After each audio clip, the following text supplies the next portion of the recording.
Okay, for this one, you are trying to link the photon energy with the wavelength. So you need to have something that relates the photon energy and the wavelength here. Now you know a relationship that relates photon energy to frequency, and that's that the photon energy is Planck's constant times the frequency. And you also know a relationship that links frequency and wavelength, and that is that wavelength times frequency is equal to the speed of light. So that's her overall strategy for solving a problem like this. If you do all this in SI units, you're going to end up with a wavelength that is in meters. So you're going to need in the end to convert this to millimeters.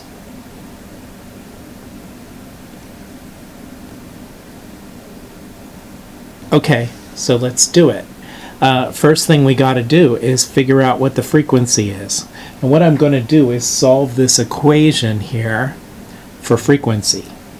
Now, solving an equation means getting it what you want all by itself on one side of the equation. So what I'm going to have to do is divide both sides of this equation by the Planck constant. So the frequency is going to be equal to the photon energy divided by Planck's constant.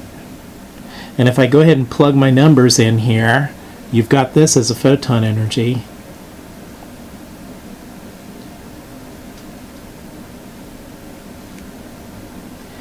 And Planck's constant is 6.626 times 10 to the minus 34. That's just a constant.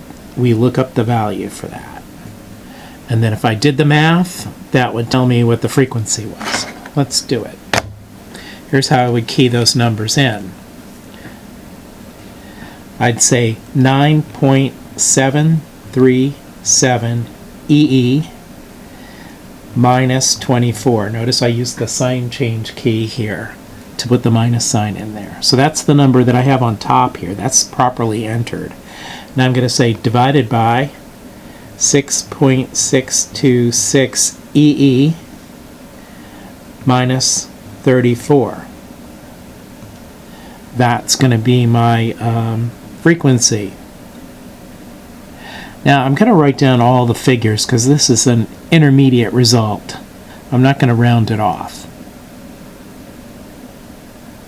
And what are the units? They're going to be, joules are going to cancel out and you'll have 1/seconds as your units.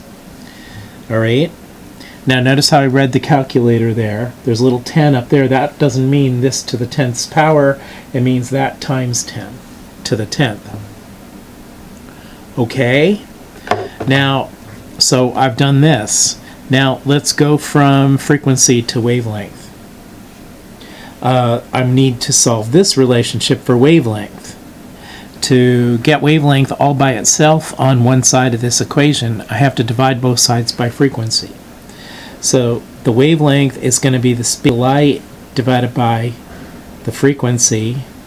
I look up the speed of light. It's 2.9979 times 10 to the 8 meters per second. And I use the frequency that I just calculated.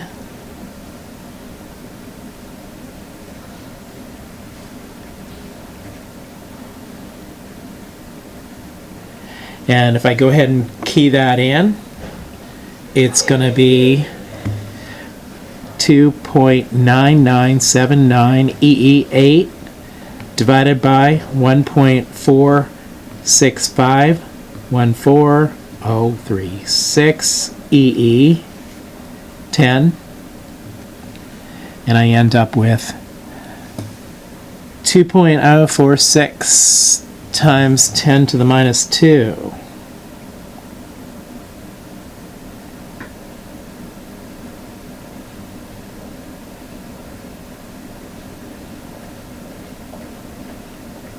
Okay, now that's in meters. You want to change that to millimeters.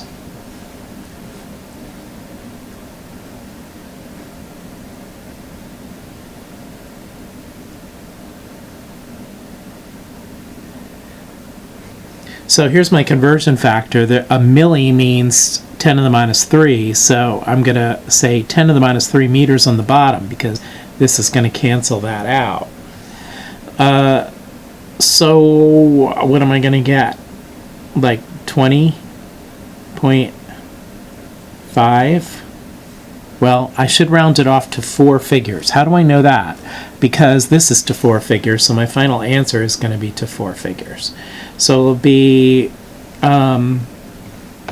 if you don't see what I'm doing here with this, I'm going to just say divided by 1 EE minus 3, and then that's going to give me 2.046 times 10 to the 1, which is the same as 20.46 millimeters.